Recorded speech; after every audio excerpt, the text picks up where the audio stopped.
নমস্কার, আমি একজন ডাক্তার।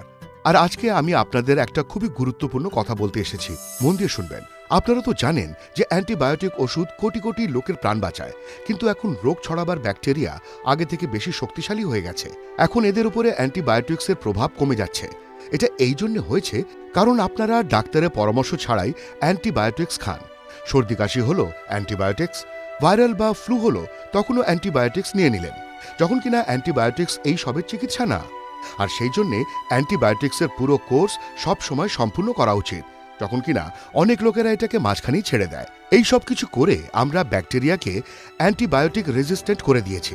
কিন্তু এখন সময় আছে, মনে রাখবেন, অ্যান্টিবায়োটিক্স শুধু তখনই নেবেন যখন ডাক্তার প্রেসক্রাইব করবে, আর অ্যান্টিবায়োটিক্সের ডোজ পুরো নেবেন আর সময় মতো নেবেন। মনে রাখবেন, ওষুধের পাতাতে লাল লাইন মানে ডাক্তারের পরামর্শ খুবই প্রয়োজনীয়।